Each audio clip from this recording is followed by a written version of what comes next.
अस्सलाम वालेकुम। आज का हमारा लेक्चर है ब्रांचेस ऑफ बायोलॉजी। पिछले 2 लेक्चर्स में हमने पढ़ा इंट्रोडक्शन। सेकंड लेक्चर में हमने देखा है कुछ फैमिलियर ब्रांचेस या ओल्ड ब्रांचेस के बारे में। तो आज हम स्टडी करेंगे कुछ न्यू और मॉडर्न ब्रांचेस के बारे में। सबसे पहली ब्रांच जो है वो है मोलेक्युलर बायोलॉजी, या जिसे मॉलिक्यूलर बायोलॉजी भी कहते हैं। तो कुछ मॉलिक्यूल्स होते हैं कि सेल के अंदर, ठीक है, उनमें हम लिपिड्स भी इंक्लूड करते हैं, कार्बोहाइड्रेट्स, प्रोटीन्स, ये सब मॉलिक्यूल्स होते हैं, ठीक है। जब हम किसी सेल की या ऑर्गेनिज्म की स्टडी करते हैं तो उसके अंदर हम मॉलिक्यूल्स को स्टडी करते हैं, ठीक है।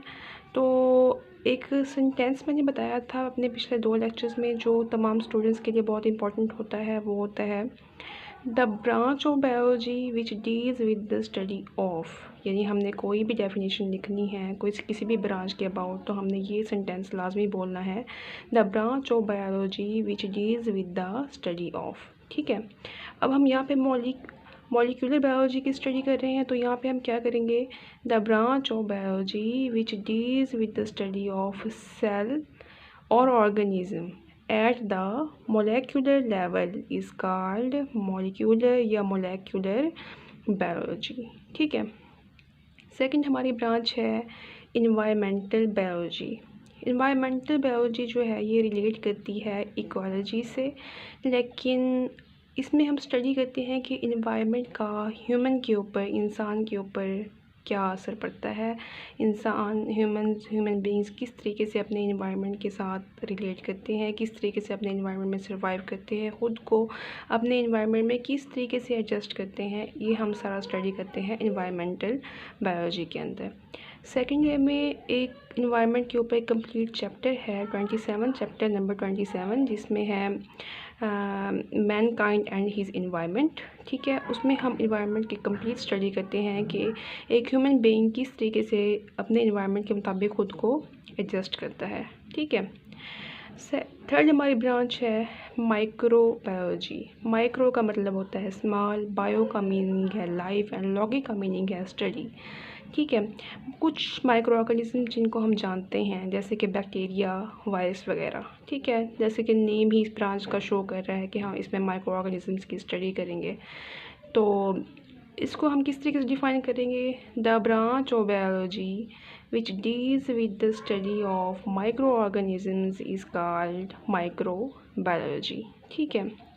नेक्स्ट हमारी ब्रांच है fresh water biology. Fresh water को हम किस तरीके से डिफ़ाइन कर सकते हैं, वो तमाम पानी जो किसी फ़्लो में होता है उसे हम फ्रेश वाटर कहते हैं। किसी लेक के अंदर, किसी रिवर के अंदर, ठीक है, वो तमाम पानी जो फ़्लो में होता है, जो बह रहा होता है, वो फ्रेश वाटर में आता है, ठीक है। तो इस ब्रांच में हम फ्रेश पानी की बात करते हैं कि उस फ्रेश वाटर के अंदर कौन कौन से लिविंग ऑर्गेनिजम्स जो होते हैं वो रहते हैं, ठीक है, वो ख़ुद को उस वाटर के अंदर किस तरीके से सर्वाइव करते हैं, ठीक है।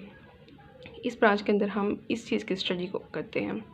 नेक्स्ट हमारे पास ब्रांच है मेराइन बायोलॉजी। मेराइन बायोलॉजी में, या जिसे हम कहते हैं ओशियन, मेराइन ओशन से भी रिलेट करता है, ठीक है। तो इसमें वाटर जो होता है वो काफ़ी साल्टी होता है, साल्टी वाटर होता है, यानी कि इसमें साल्ट की कंसंट्रेशन जो होती है वो ज़्यादा होती है।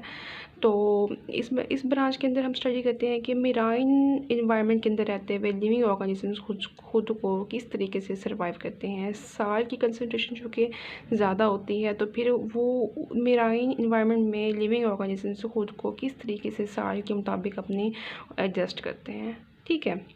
इस ब्रांच में हम इस चीज़ को स्टडी करते हैं। नेक्स्ट हमारे पास है पैरासाइटोलॉजी, ठीक है। सबसे पहले तो हमें ये पता होना चाहिए कि पैरासाइट क्या है, ठीक है।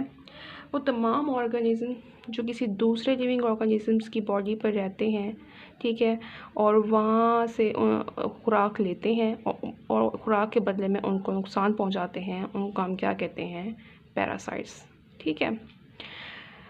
तो जैसे कि ये ब्रांच नेम से शो कर रही है कि इसमें हम पैरासाइट की स्टडी करते हैं, तो हम इसको इस तरीके से डिफ़ाइन करेंगे, the branch of biology which deals with the study of parasites is called parasitology, ठीक है। नेक्स्ट हमारे पास है ब्रांच ह्यूमन बायोलॉजी।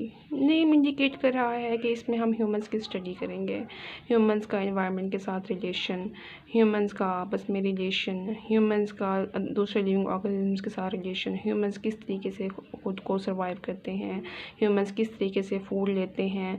इसमें तमाम स्टडी जो होती है वो हमारी तमाम जो होती है वो ह्यूमन बायोलॉजी के अंदर होती है। ठीक है। नेक्स्ट हमारे पास है सोशल बायोलॉजी। इस ब्रांच के अंदर हम देखते हैं कि ह्यूमंस का सोशल बिहेवियर क्या है, अपने इन्वायरमेंट में रहते हुए दूसरे लिविंग ऑर्गेनिजम्स के साथ वो किस तरीके से सोशली बिहेव करते हैं, चाहे ह्यूमंस हैं या चाहे दूसरे लिविंग ऑर्गेनिजम्स हैं, उनका सोशल बिहेवियर हम इस सोशल बायोलॉजी के अंदर स्टडी करते हैं। ठीक है। The branch of biology which deals with the study of social behaviour is called social biology. ठीक है। हमारे पास लास्ट ब्रांच है बायोटेक्नोलॉजी। ठीक है। बायोटेक्नोलॉजी का मतलब ये होता है कि हम लिविंग ऑर्गेनिजम्स को किस तरीके से यूटिलाइज़ करके ह्यूमन बींग्स के लिए हम उनको फ़ायदा पहुंचा सकते हैं, लिविंग ऑर्गेनिजम्स को यूज़ करते हुए ह्यूमन बींग्स को हम किस तरीके से फ़ायदा पहुंचा सकते हैं। ठीक है। बायोटेक्नोलॉजी में बहुत ज़्यादा काम हो चुका है और बहुत वास्ट काम हुआ है। ठीक है। इसकी एक एग्जांपल हम यूँ लेते हैं, obtaining human insulin bye genetic engineering. ठीक है। इंसुलिन जो कि शुगर कंट्रोल करने के लिए यूज़ होती है, तो हम इसको जेनेटिक इंजीनियरिंग के ज़रिए ऑब्टेन करते हैं। ये भी बायोटेक्नोलॉजी का एक प्रोडक्ट है। इसके अलावा और वास्ट प्रोडक्ट्स ऐसे हैं जो हम बायोटेक्नोलॉजी के ज़रिए ऑब्टेन करते हैं। ठीक है। ये सारी हैं मॉडर्न ब्रांचेस, और ये तमाम ब्रांचेस जो हैं ये शॉर्ट क्वेश्चंस के लिए भी बहुत इंपॉर्टेंट है और एमसीक्यूज़ के लिए भी बहुत ज़्यादा इंपॉर्टेंट है। स्पेशली एफएससी के स्टूडेंट्स या वो स्टूडेंट्स जो इंट्री टेस्ट की प्रिपरेशन कर रहे हैं या पीपीएससी की प्रिपरेशन कर रहे हैं, उन तमाम स्टूडेंट्स के लिए ये सारी ब्रांचेस, चाहे वो ओल्ड ब्रांचेस यानी फैमिलियर ब्रांचेस हैं या चाहे वो मॉडर्न ब्रांचेस हैं, ये ऑल ब्रांचेस जो हैं वो बहुत ज़्यादा इंपॉर्टेंट हैं शॉर्ट क्वेश्चंस के लिए, एमसीक्यूज़ के लिए। कि इन तमाम ब्रांचेस को डीपली स्टडी करना पड़ता है ताकि किसी भी किस्म की कोई प्रॉब्लम ना हो। तो ये था आज का हमारा लेक्चर। नेक्स्ट लेक्चर में हम इसके नेक्स्ट टॉपिक को डिस्कस करेंगे। तो आज के लिए इतना ही। Thank you.